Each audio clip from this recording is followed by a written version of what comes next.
पास हुआ, कॉलेज की 4 वर्षों परीक्षा में बैठने के योग्य हो गया था। परंतु इस अवसर से कोई लाभ उठा पाने की आशा नहीं के बराबर थी कि यह शिक्षा मुझे कहीं कोई फायदा देने वाली है। हाँ, स्कूल हमें डिसिप्लिन सिखा देता है, क्योंकि हम गुरुओं को नमस्कार करते हैं। अब ये प्रथा कम होती जा रही है, तो ये हमें आचरण भी सिखा देता है। हमें होमवर्क घंटों घंटों बैठकर करना होता है, तो कहीं ना कहीं ये हमारी स्टैमिना और पेशेंस को भी बढ़ा देता है। जब हम लंच बॉक्स शेयर करके खाते हैं, तो ये हमें शेयरिंग की हैबिट भी देता है। ऐसा नहीं है कि स्कूल जाने से हमें कुछ नहीं मिलता। हम एक यूनिफॉर्म पहन कर जाते हैं जिसमें कोई ब्रांड का टैग नहीं लगा होता, तो ये हमें सामान्यता का भी एक वो देता है। लाइन में कभी हम आगे और कभी पीछे खड़े होते हैं, तो ये हमें सिखाता है कि कभी लाइन में तुम अगली जगह मिलेगी, कभी पीछे भी होना होगा, कभी पास होते हैं कभी फेल होते हैं, तो लाइफ में कभी गिरोगे भी कभी उठोगे। बहुत सारे लेसन है जो स्कूल जाने से मिलते हैं। पर हम वह शिक्षा क्या ले रहे हैं, वो एक अलग चैप्टर है। कॉलेज की 4 वर्षों की पढ़ाई के बाद वे इस योग्य हो गए थे, परंतु उनसे उन्हें लग रहा था शिक्षा से कोई बहुत ज्यादा लाभ नहीं होने वाला। कोलकाता विश्वविद्यालय की कड़ी बीए की डिग्री परीक्षा की तुलना में श्री रामपुर कॉलेज की टेस्ट परीक्षा में तो बच्चों का खेल मात्र ही था। तब इतना मुश्किल नहीं था। लगभग प्रतिदिन श्री युक्तेश्वर जी के पास जाने के कारण कॉलेज जाने का समय नहीं मिल पाता था। अनुपस्थिति की अपेक्षा कक्षा में मेरी उपस्थिति ही छात्रों के विस्मय का कारण हुई। लोग अनुपस्थित होते हैं तो कहते हैं इतने दिन अनुपस्थित रहा। ये जब उपस्थित होते थे तो लोग हैरान होते थे, अरे आज तू कहां से आ गया, आज तू कैसे आ गया। यानी कि उनकी उपस्थिति इतनी कम होती थी कि वो उपस्थित होते तो लोगों को विस्मय होने लगता था कि तू कहां से आ गया। लगभग प्रतिदिन मैं जिस दिनचर्या का अवलंबन करता, उसकी शुरुआत सुबह 9:30 बजे मेरी साइकिल पर निकलने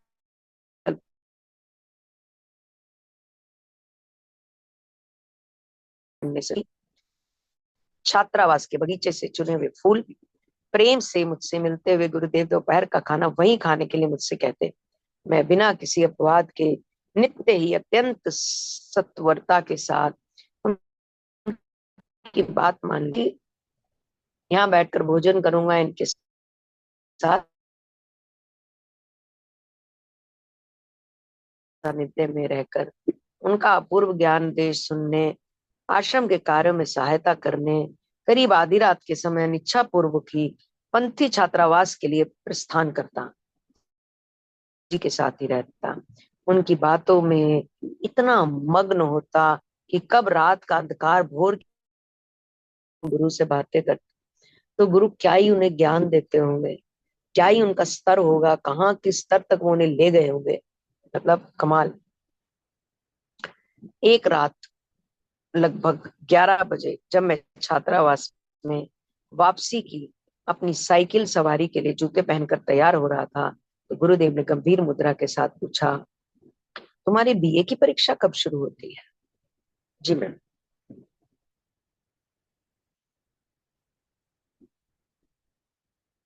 आज से 5 दिन बाद गुरुदेव, परीक्षा है 5 दिन बाद, फिर भी वो कॉलेज नहीं जा रहे हैं, वो युक्तेश्वर जी के पास रह रहे हैं, रात रात भर उनसे उनकी बातें सुन रहे हैं, दोपहर को उनके साथ भोजन कर रहे हैं, रात को पंथी छात्रावास में सोने जा रहे हैं, सुबह फिर फूल की एक डंडी लेकर गुरु से मिलने जा रहे हैं। मतलब ये चल रहा है और 5 दिन के बाद परीक्षा है। See the confidence, see the over confidence, see the power, immense power, कि कुछ तो अरेंजमेंट हो जाए, कुछ ना कुछ तो हो जाए। तुमने तैयारी तो कर ली ना। मैं भय से काठ हो गया, लक्कड़ हो गया, मैं भय से हाथ का जूता हाथ में ही धरा रह गया। गुरुदेव, मैंने कहा आप जानते हैं कि मेरा सारा समय तो प्रोफेसरों की बजाय आप ही के साथ बीतता है, अतः उस कठिन परीक्षा में बैठने का ढोंग रचने से क्या लाभ। भाई मैं परीक्षा देता ही नहीं, भाई मेरे को आता ही नहीं, मैं सारा टाइम तो आपके साथ रहता हूँ। श्री युक्तेश्वर जी ने अंतर्भेदी दृष्टि से मेरी आंखों में देखा, तुम्हें परीक्षा देनी ही होगी। उन्होंने ठंडे निर्णायक स्वर में कहा, हमें तुम्हारे पिताजी को या अन्य रिश्तेदारों को कोई अवसर नहीं देना कि गुरु के चक्कर में ये कॉलेज में एडमिशन लिया और इसने अपनी पढ़ाई भी नहीं करी। मैं तुम्हारे पिताजी को क्या जवाब दूंगा, तुम्हारे रिश्तेदारों को क्या जवाब दूंगा। हमें उन्हें ऐसा कोई अवसर नहीं देना जिससे कि वे आश्रम जीवन के प्रति तुम्हारी अभिरुचि की आलोचना करे कि क्यों गए तुम वहां। तो तुमने अपना समय और साल बर्बाद किए, तुम्हें अपनी पढ़ाई की बिल्कुल चिंता नहीं। हम वहां पर ऐसे ही फीसें भर रहे हैं, जैसे कि माँ बाप की एक रटी रटाई टेप होती है जो बेचारों के दिल से निकलती है, क्योंकि वो सच में मेहनत करते हैं अपने बच्चों के लिए। मुझे केवल इतना वचन दो कि तुम परीक्षा में बैठोगे, तुमसे जैसे बनेंगे वैसे उत्तर लिखते हैं। भाई ऐसा नहीं है कि तुम परीक्षा में बैठोगे तो तुम्हें बहुत तैयारी करके जाना है या कुछ ऐसा। वो कह रहे हैं कि जैसे तुम्हें लगे, जैसा तुम्हारा मन करे, जो तुम्हें समझ में आए, तुम वहां पर वो लिख देना। इस किताब में ना चमत्कार पढ़ रहे हैं हम, चमत्कारों की जर्नी पढ़ रहे हैं कि चमत्कार कैसे होते हैं। कि जब कंप्लीट सरेंडर होता है, और जब हम गॉड को कहते हैं कि मैं यहाँ जो भी लेसन सीखने आया हूँ, मैं लेसन सीख रहा हूँ, आप मुझे हील कर रहे हो, मैं हीलिंग की जर्नी पे हूँ, और मेरे लेसन को इस जन्म में यहीं कंप्लीट कर देना। आप प्रभु से प्रे करते हो और उसके आगे सरेंडर करते हो, तो फिर प्रभु का काम उसके बाद शुरू होता है।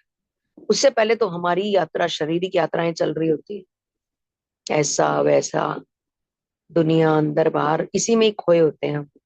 इसका डिनर करना है, उसका डिनर करना है, इसने आना है, इसको सगन देना है, उसको गिफ्ट देना है, यहाँ जाना है, वहां जाना है। इसी में ही पूरी जिंदगी व्यस्त हो जाती है इंसान की।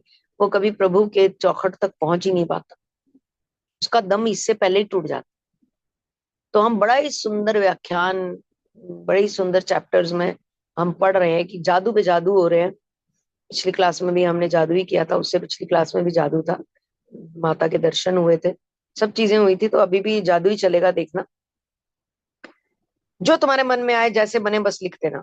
आंसू बेकाबू होकर गालों पर बहे, क्योंकि कुछ पढ़ा ही नहीं था, कुछ पढ़ा ही नहीं था। मुझे लगा कि गुरु जी की आज्ञा अनुचित थी, और इस ओर ध्यान देने में कुछ नहीं तो विलंब उन्होंने अवश्य कर दिया था। मतलब मेरे को पहले कहते भाई तुझे परीक्षा देनी ही है, ये कोई तरीका तो ना हुआ। 5 दिन पेपर में रहते हैं और गुरु जी कह रहे हैं परीक्षा तो तुम्हें देनी होगी। तो मतलब जिसको कहते हैं ना हवा टाइट हो जाना, उन्होंने कहा वो काट के हो गए, उनका जूता उनके हाथ में रह गया। मतलब कि उन्हें समझ नहीं आया कि भाई भाई क्या चल रहा है, पेपर कहाँ से दे दूंगा, कौन नहीं आता, सारा टाइम तो मैं आपके पास रहता था। पर गुरु जी का हुक्म हो गया, जो आता है दे देना। मुकुंद को पता था कि उसे जो भी नहीं आता, उसे जो का जा भी नहीं आता, तो वो पेपर में क्या लिखेगा। और वो मन ही मन सोच रहे थे, गुरु जी आपने अलार्म करने में बहुत देर कर दी, यही अलार्म आप मुझे महीना 2 महीना पहले करते तो मैं थोड़ा सा तो पढ़ लेता। आंसू बेकाबू होकर गालों पर बहने लगे। मैंने सिसकते हुए कहा, यदि आपकी ऐसी इच्छा तो परीक्षा में तो मैं बैठ जाऊंगा, परंतु उचित तैयारी करने का अब समय नहीं है। फिर अपने आप से मैंने बताते हुए कहा, प्रश्नों के उत्तर मैं आपके ही उपदेशों से उत्तर पत्रिकाएं भर दूंगा। जो आपसे मैंने सीखा है ना, मैं उसी से पत्रिकाएं भर दूंगा। दूसरे दिन जब मैं सदा की भांति नियत समय पर आश्रम पहुंचा, तो मैंने विषण भाव से, विषण मतलब थोड़े दुखी परेशान भाव से, फूल उनको अर्पित किए।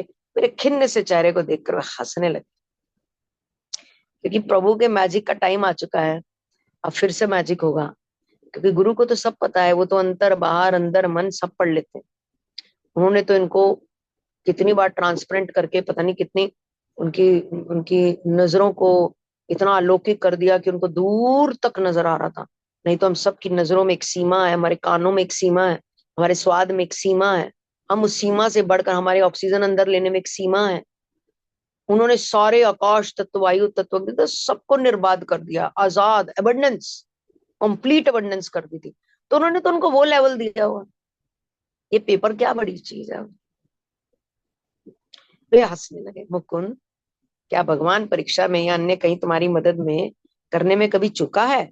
नहीं गुरुदेव, मैंने उत्साहित होकर उत्तर दिया, और साथ ही कृतज्ञता पूर्वक स्मृतियों से मुझमें नव संचार हो। उन्हें वो सब याद आ गया, वो अनुभव याद आ गए, जब गुरुजी यथा कथा चमत्कार करते रहते हैं। और उन्होंने मतलब कभी भी इनको डूबने नहीं दिया। कभी भी जब भी कोई परेशानी आई, इन्होंने इनको मतलब उसमें उसमें पस्त नहीं होने दिया।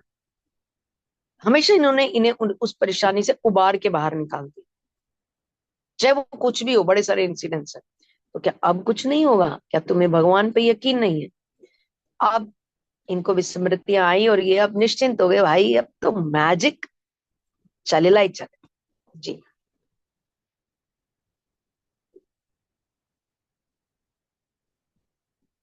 कॉलेज में गौरव प्राप्त करने के प्रयास से तुम्हें तुम्हारे आलस्य ने नहीं, बल्कि ईश्वर प्राप्ति के ज्वलंत उत्साह ने रोका है। पर तुम्हें भी कॉलेज में गौरव प्राप्त होता, तुम भी पास होते, तुम भी आगे बढ़ते, तुम भी नंबर लेते, तुम भी नाम कमाते, पर ये सब करने से तुम्हें ईश्वर के ज्वलंत उत्साह ने रोका है, क्योंकि तुम ईश्वर पथ के ऊपर अग्रसर थे, तो तुम्हारा ध्यान उस तरफ नहीं जा पा रहा था, तुम उस तरफ नहीं सोच पा रहे थे। मेरे गुरु ने प्रेम से कहा। थोड़ी देर मौन रहने के बाद मैंने बाइबल के एक वचन को उद्धृत किया, पहले ईश्वर के साम्राज्य को और उसकी नीति परायणता को प्राप्त करने का प्रयास करो, तब अन्य गहरी चीजें, सारी चीजें तुम्हें स्वतः मिल जाए। देखो प्रभु का मैजिक यहाँ काम कर रहा है। अंडरलाइंड है ये लाइंस जो मैं अभी पढ़ रही हूँ, इन लाइनों को मैं दोबारा पढ़ रही हूँ।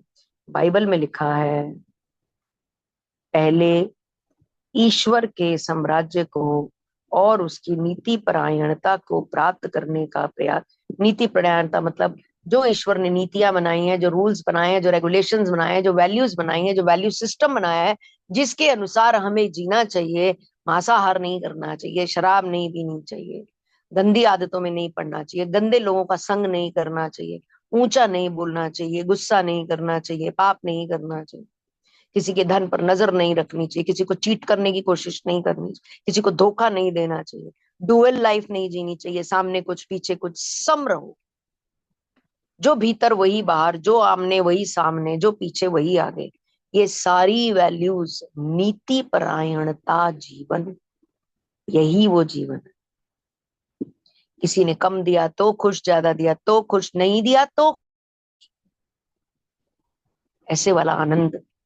किसी ने कुछ कह भी दिया तो भी खुश, क्योंकि मेरी जिम्मेवारी मेरा जीवन है, बस मेरी रिस्पॉन्सिबिलिटी मेरा जीवन है। क्योंकि जब मैं जाऊंगा तो मेरा रथ बस मैं ही जाऊंगा, मेरे रथ में कोई और नहीं जाएगा।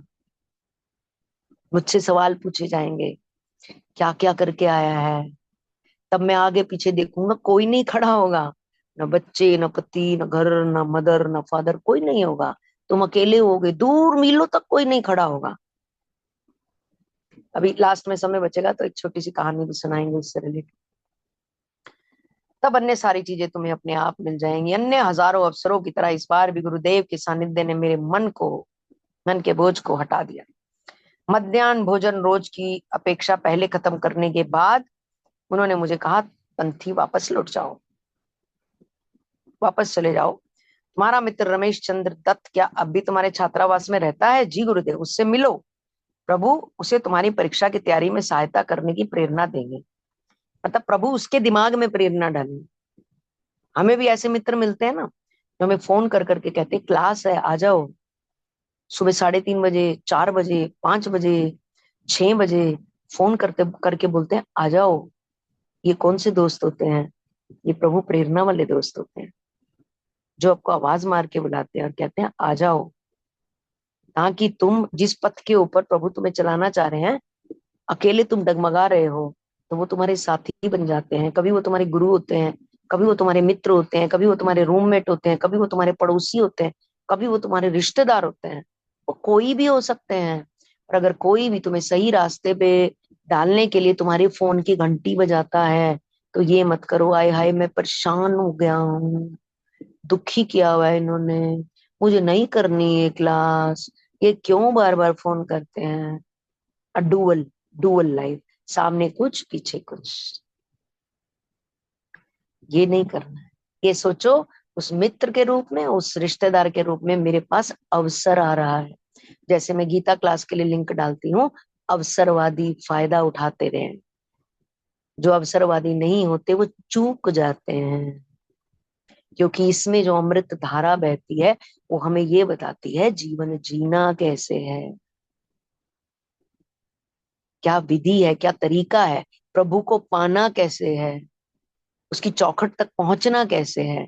और अवसरवादी लूट के ले जाएंगे, जो अवसरवादी नहीं होंगे वो चूक जाएंगे, वो फिर अगले मौके के इंतजार में बैठेंगे कि अब जब अगली बार ऐसा होगा तब मैं इसका फायदा उठाऊंगा। ये भी प्रभु इच्छा होती है।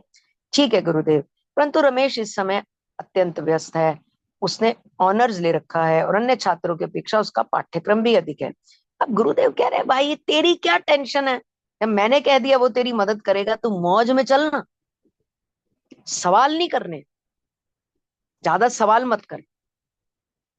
गुरुदेव ने मेरी बात पे बिल्कुल ध्यान नहीं दिया। गुरुदेव ने कहा उस समय निकालेगा, अब तुम जाओ, खामखा की बात मत करो। वे साइकिल से पंथी लौटे। छात्रावास के हाथे में पहुंचते ही सबसे पहले जिससे भेंट हुई वह रमेश जी थे। झिझकते हुए किए गए मेरे अनुरोध को उसने ऐसी तत्परता के साथ स्वीकार किया कि जैसे उसके पास समय ही समय हो। नहीं तो जनरली एग्जाम से 1 या 2 दिन पहले जब आप किसी को इस तरह की बात कहते हो कि तुम मेरी पढ़ाई में मदद कर दोगे या ऐसे मदद कर दोगे, तो अक्सर लोग क्या करते हैं, अक्सर लोग मना कर देते हैं। लोग क्या कहते हैं कि अभी मेरा इतना काम पड़ा हुआ है, अभी इतना मेरा सिलेबस पड़ा हुआ है, अभी मैं कहाँ से तुम्हारी मदद कर दूंगा। ऐसे कह के लोग अक्सर स्पेशली एग्जाम से पहले तो वो मतलब ऑब्जेक्शन कर देते हैं ऐसे। तो बट अवश्य मैं तुम्हारी सेवा में उपस्थित हूँ, क्या बात, क्या आनंद है, क्या पकड़ है, मतलब क्या परमात्मा की कृपा है। यही वो चीजें हैं जो जो ये पागलपन उन्होंने कर रखा था ना कि ईश्वर को पाना है। देखो मतलब ईश्वर, हर बार हम कहते हैं कि परीक्षित महाराज को बचाने में पेट में पहुंच गए थे, उसकी माँ के पेट में पहुंच गए थे। अजन्मे बच्चे को भी उन्होंने वार से अश्वत्थामा के बचा लिया था। तो क्या वो इस तरह की चीजें नहीं कर सकते? यकीनन कर सकते हैं, पर इसके लिए उन पर यकीन करना, कंप्लीट सरेंडर करना पड़ेगा। मैं तुम्हारी सेवा में हूँ। प्रत्येक दिन उसने मुझे मेरे विभिन्न विषयों की परीक्षा के लिए तैयार करने में कई घंटे व्यतीत किए, यानी कि बहुत ज्यादा मदद की उनकी।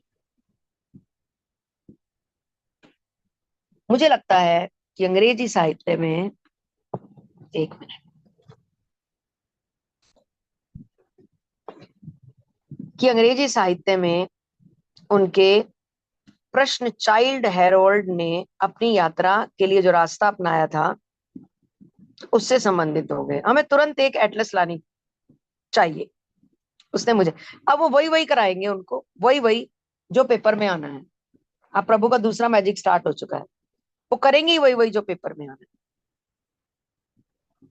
मैं जल्दी जल्दी शारदा चाचा के घर गया और एक एटलस मांग लाया। अब जल्दी से वो फटाफट फुर्ती से गए और जल्दी से एक एटलस लेकर आ गए। रमेश ने यूरोप के नक्शे में उन सभी स्थानों पर चिन्ह लगा दिया जहां बायरन का यह रोमांचक यात्री गया था।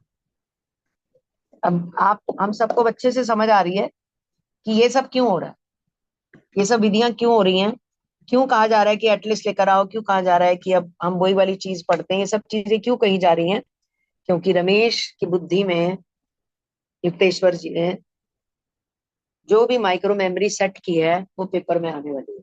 तो अब रमेश के माध्यम, क्योंकि प्रभु डायरेक्ट नहीं आते, वो माध्यम से आते, नक्शे के स्थानों पर चिन्ह लगा दिए जहां जहां बायरन गया था। रमेश जब मुझे बता रहा था तब कुछ सहपाठी उसके मार्गदर्शन को सुनने के लिए हमारे इर्द गिर्द जमा हो गए। एक बैठक के अंत में उनमें से एक ने मुझसे कहा, रमेश तुम्हें गलत सलाह दे रहा है।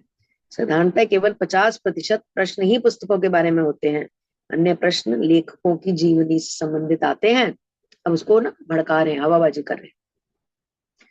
जब परीक्षा भवन में अंग्रेजी साहित्य की प्रश्न पत्रिका मेरे हाथ में आई तो उस पर प्रथम दृष्टि पड़ते मेरी आंखों से कृतज्ञता के आंसू बहकर मेरी पत्रिका को भिगोने लगे।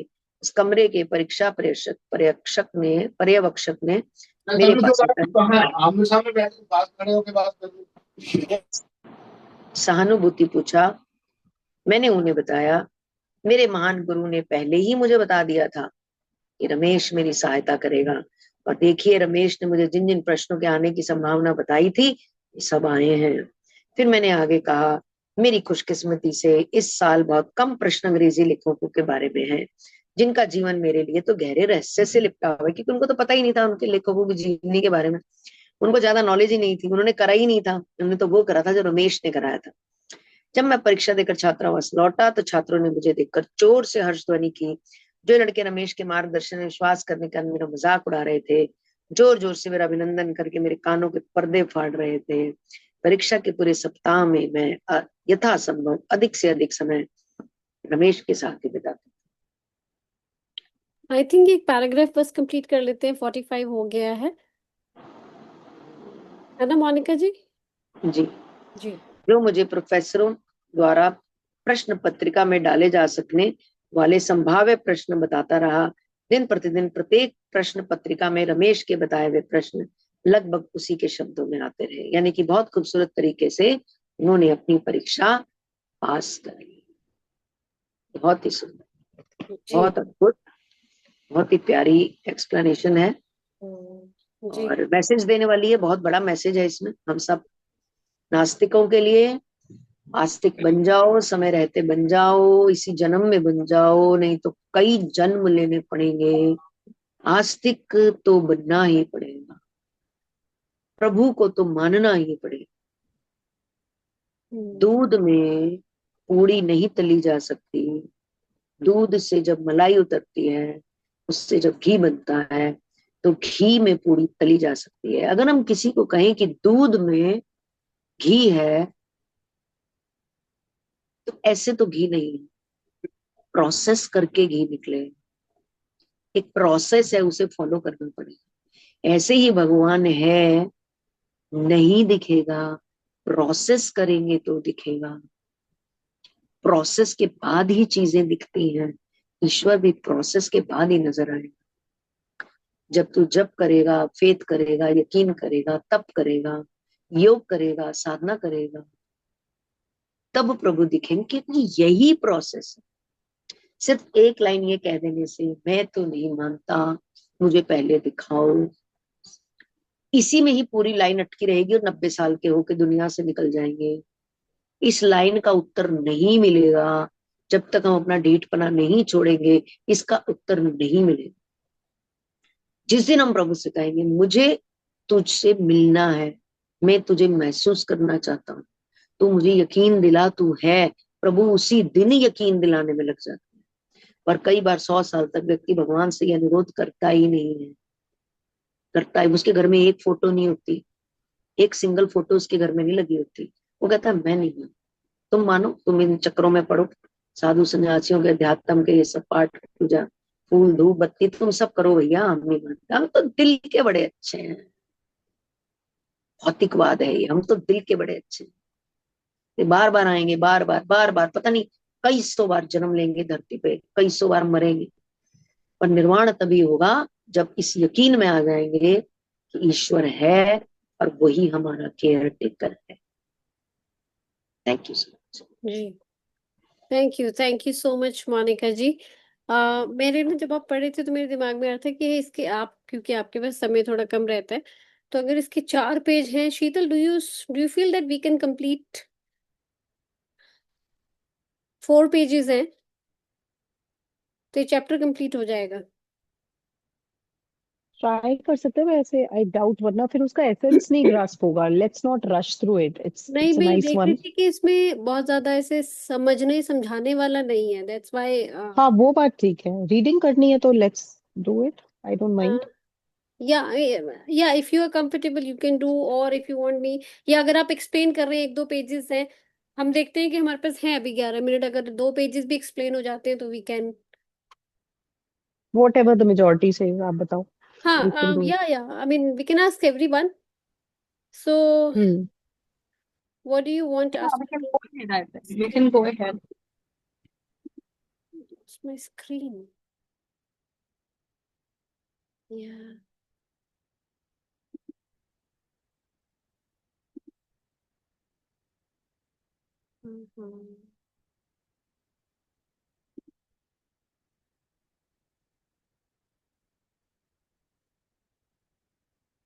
तो ओके, स्क्रीन, या are you able to see my screen? Yes, it's visible. या वो मेरी स्क्रीन इनविजिबल हो गई थी, I was not able to find. तो अभी क्या कहा सभी, I mean are they willing to read with the to be, book? अब वही मैं पूछ रही थी। रिफ्लेक्शंस लेनी है, सबको कुछ शेयर करना है, नहीं तो तुषार ये भी बात है कि फिर रिफ्लेक्शंस बहुत ज्यादा पाइल अप हो जाएंगी। But okay. सब यस कह रहे हैं रीडिंग के लिए, तो रीडिंग ही लेते हैं। ओके। सबका यस आ रहा है। अच्छा, ओके, ठीक है, राइट। चैट पे यस आ रहा है।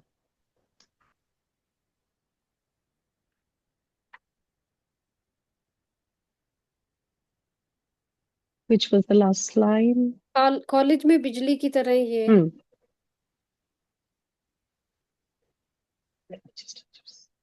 हम्म। दिन प्रतिदिन प्रत्येक प्रश्न लगभग उसी में शब्द में आते रहे। ठीक है। कॉलेज में बिजली की तरह यह बात फैल गई कि चमत्कार जैसा कुछ घटित हो रहा है और हमेशा अनमने से रहने वाले पागल सन्यासी का परीक्षा में उत्तीर्ण होना संभव लग रहा है। मैंने कुछ भी छिपाने का कोई प्रयास नहीं किया। विश्वविद्यालय के द्वारा बनाई गई प्रश्न पत्रिकाओं को में कोई फेरबदल करना स्थायी प्रोफेसरों के हाथ में नहीं था। तो ये क्वेश्चन पेपर्स बाहर से ही सेट होके आ रहे थे। कॉलेज में कुछ भी पॉसिबल नहीं था कि कोई उनके साथ बायसनेस दिखाए, कोई उनके साथ फेवरेटिज्म दिखाए। ऐसा कुछ भी पॉसिबल नहीं था। बट एक अफवाह भी नहीं, ये खबर फैल गई थी कि हाँ भाई कुछ चमत्कार हो रहा है। जो इंसान कभी कॉलेज में शक्ल भी नहीं दिखाने आता था, बहुत ही नेग्लिजिबल अटेंडेंस थी, उसके पास होने के आसार दिख रहे हैं। ये किसी चमत्कार से कम नहीं है। एंड दैट टू जिसको वो एक पागल सन्यासी बोलते थे। एक दिन सुबह अंग्रेजी साहित्य साहित्य की परीक्षा के विषय में सोचते हुए अचानक मेरे ध्यान में आया कि मैंने एक बड़ी भारी भूल भूल कर दी है। इंग्लिश के लिटरेचर के एग्जाम से पहले उन्हें ये रियलाइजेशन आती है कि मैंने कोई बहुत भारी भूल कर दी है। कुछ प्रश्न दो भागों में विभाजित किए गए थे, क या ख तथा ग या घ, ए बी या सी डी। प्रत्येक विभाग के एक प्रश्न का उत्तर लिखने के बजाय मैंने प्रथम विभाग के दोनों प्रश्नों के उत्तर लिख दिए थे और दूसरे विभाग को लापरवाही से पूर्णतः अनदेखा कर दिया था। तो या तो ए बी करो या सी डी करो, और उन्होंने एक इग्नोर ही कर दिया। एक ही के सारे अटेम्प्ट कर दिए। उस परीक्षा में मुझे अधिक से अधिक 33 अंक मिल सकते थे। न्यूनतम उत्तीर्णांक 36 से 3 अंक कम, यानी कि पासिंग मार्क्स थे 36। उनको एक्सपेक्टेड थे कि मेरी इस गलती और लापरवाही के कारण मुझे 33 से ऊपर तो नहीं मिल सकते। मैं सीधा गुरुदेव के पास पहुंच गया और उन्हें अपनी भूल बता दी। मैंने कहा, गुरुदेव, मैंने अक्षम्य भूल कर दी है, मतलब जिसकी कोई क्षमा नहीं, माफी के लायक भी नहीं है। सो मैं रमेश के माध्यम से मिली ईश्वरीय कृपा के योग्य नहीं हूं, मैं बिल्कुल अपात्र हूं। जब हमसे कभी कभी कोई गलती होती है ना, तो हम एकदम सेल्फ डाउट में आ जाते हैं। और यहाँ पे भी अगर वो सेल्फ डाउट में आ रहे हैं, उनको सीधा एक सेल्फ एस्टीम भी लो हो रही है, अपनी क्रेडिबिलिटी पे भी क्वेश्चन आ रहा है कि मैं तो इस चीज को डिजर्व ही नहीं करता जो वो मुझ पे ईश्वरीय कृपा कर रहे हैं। मतलब उन्होंने उनकी हेल्प को भी एक डिवाइन ब्लेसिंग की तरह देखा कि ऐसे कोई इंसान अपने ऑनर्स के एग्जाम की तैयारी के बीच में अगर मुझे प्रिपरेशन में हेल्प कर रहा है, तो ये किसी डिवाइन ब्लेसिंग से कम नहीं है। बट मैं तो उसे डिजर्व ही नहीं करता। मैं इतना बड़ा बेवकूफ निकला, मैं जाके अगर मुझे ए और सी करना है या बी और डी करना है या ए बी और सी डी का जोड़ा करना है, मैं एक छोड़ ही रहा हूं, तो इतना बड़ा बेवकूफ हूं मैं। I don't deserve his time. तो उनको अपने ऊपर गुस्सा आ रहा था, गिल्टी फील हो रहा था, और ज्यादा ज्यादा अनडिजर्विंग फील हो रहा था कि ये डिवाइन ब्लेसिंग के लिए तो मैं लायक ही नहीं हूं, मैं अपात्र हूं। मुस्कुराओ मुकुंद, श्री युक्तेश्वर जी के स्वर में चिंता का लवलेश नहीं था। ही वॉज काम। उनको नहीं फर्क पड़ रहा था। वो बहुत शांत तरीके से उनको काम डाउन कर रहे थे कि मुस्कुराओ, स्माइल। उन्होंने नीले आकाश की ओर उंगली दिखाते हुए कहा, सूर्य चंद्र आकाश में अपने सूर्य चंद्र आकाश में अपने स्थानों की अदला बदली कर सकते हैं, परंतु तुम्हें विश्वविद्यालय की उपाधि मिलना नहीं रोक सकते। इतनी बड़ी बात वो कह रहे हैं कि सन और मून की जगह तो बदल सकती है, पर तुम्हें कोई नहीं रोक सकता कि तुम इस विश्वविद्यालय की उपाधि ना ले पाओ, तुम्हें बीए की डिग्री ना मिले। ये पॉसिबल नहीं है। सूर्य और चंद्रमा का स्वैप होना पॉसिबल है। इतना बड़ा क्लेम एक गुरु कर रहा है, तो उनको अपनी डिवाइन इंटेलिजेंस या डिवाइन पावर्स पे कुछ अलग ही लेवल का भरोसा था। और फोर साइटेडनेस कह लो, फ्यूचर साइटेडनेस कह लो, कुछ उनको पता था जो उन्होंने इतनी बड़ी मतलब एक तुलना की है। हिसाब करने से तो पास होना असंभव लग रहा था। तथापि मैं जब आश्रम से बाहर निकला तो मेरा मन काफी शांत हो गया था। इरिस्पेक्टिव ऑफ कि उनका मन शांत नहीं था, पर ये बात सुन के उनको कॉन्फिडेंस आ गया कि अगर गुरु कह रहे हैं तो कुछ तो चमत्कार होने वाला है। जहां मैंने बचपन से अभी तक या काफी टाइम से इतने सारे मैंने मैजिक्स देखे, मिरेकल्स देखे, और क्या क्या मैंने एक्सपीरियंस नहीं किया, तो फिर maybe there is one more coming my way. उस भाव के साथ, उस फीलिंग के साथ उनको थोड़ा सा काम महसूस हुआ और वो बाहर हो गए, शांत होके बाहर आ गए। एक दो बार मैंने संशक मन से, डाउटफुल होते हुए आकाश की उन्होंने लिटरली आकाश की ओर देखा कि सूर्य अपनी प्रचलित कक्षा में ही सुरक्षित सुस्थित लग रहे थे। कि son, okay fine, you are at your right place, तुमने अपनी जगह नहीं बदली, let me just observe and watch. तो वो लिटरली अपना सर उठाकर आकाश की ओर देख रहे हैं कि सूर्य अपनी जगह है ना, आज कुछ ऐसा तो नहीं होने वाला जो बहुत ही मिस्टीरियस हो और जिंदगी में कभी पहले ना देखा हो। कहीं यूनिवर्सल लेवल, कॉस्मिक लेवल पे कुछ ऐसी घटना ना देखने को मिले। तो जब मैं पंथी पहुंचा तो एक सहपाठी का स्वर मेरे कानों में पड़ा। मैंने अभी अभी सुना है कि इस वर्ष पहली बार अंग्रेजी साहित्य में उत्तीर्ण होने के लिए आवश्यक न्यूनतम उत्तीर्णांक को घटा दिया गया है। तो यहाँ पेपर की अदला बदली या सेट के लिए कोई चैलेंज नहीं आया कि सेट ए करना है, सेट बी करना है, सी या डी करना है, बट मिनिमम मार्क्स ही कम हो गए। ये चमत्कार हुआ कि 36 मार्क्स नहीं चाहिए पास होने के लिए, उससे कम चाहिए। मैं इतनी तेजी से उस लड़के के कमरे में घुसा कि उसने घबराकर ऊपर देखा। मैंने अत्यंत उत्सुकता के साथ उससे पूछा। उसने हंसते हुए कहा, जटाधारी साधु महाराज, पढ़ाई लिखाई में अचानक इतनी उत्सुकता क्यों?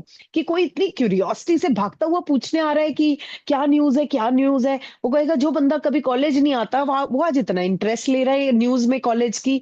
वो कह रहा है कि भाई जटाधारी साधु महाराज तो उनकी खिल्ली उड़ाते हुए बोल रहे हैं कि पढ़ाई लिखाई में अचानक इतनी रुचि कैसे आ गई, इतनी उत्सुकता क्यों?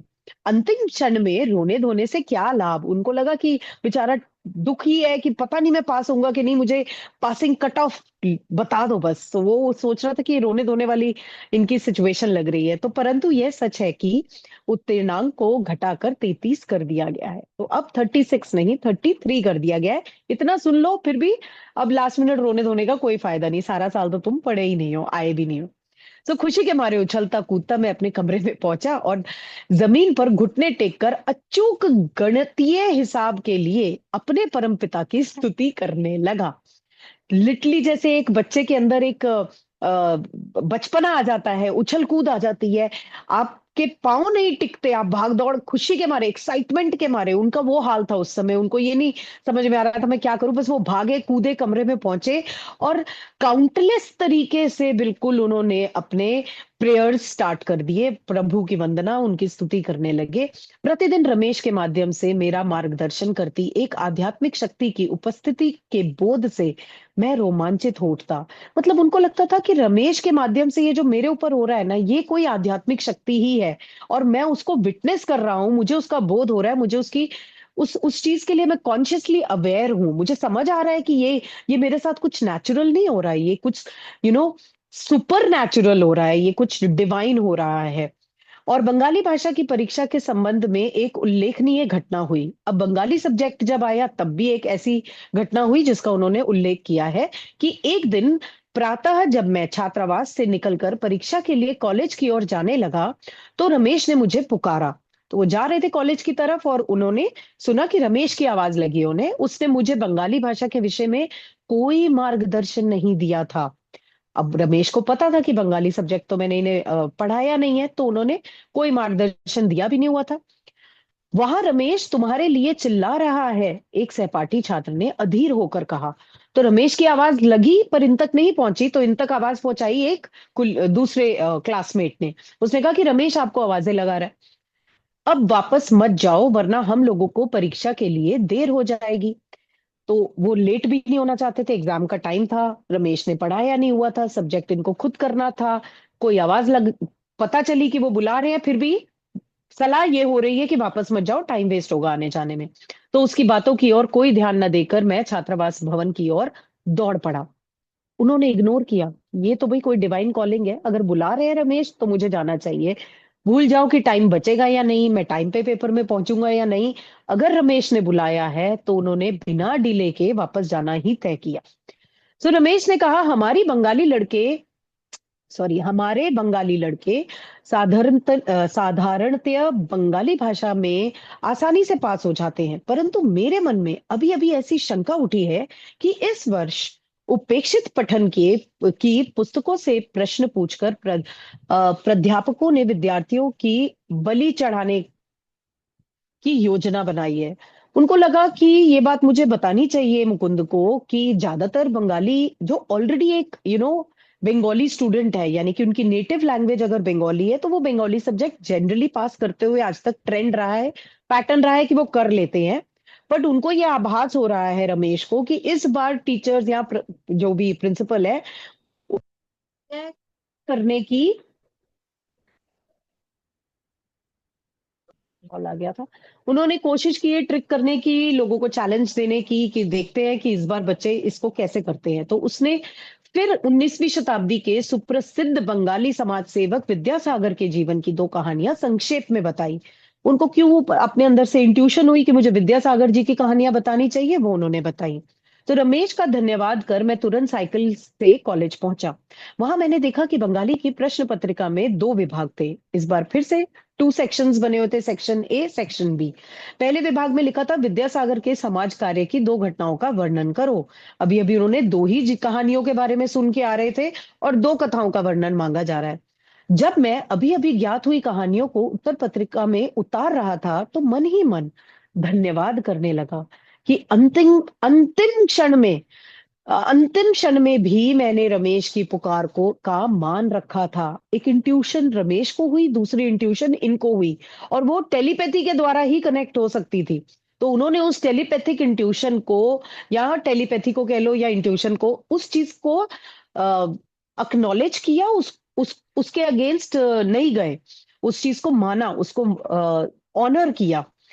विद्यासागर के कल्याण कार्यों, जिनमें अब एक मेरे प्रति भी हो गया था, से यदि मैं अनभिज्ञ रहता तो बंगाली भाषा में मैं पास नहीं हो पाता।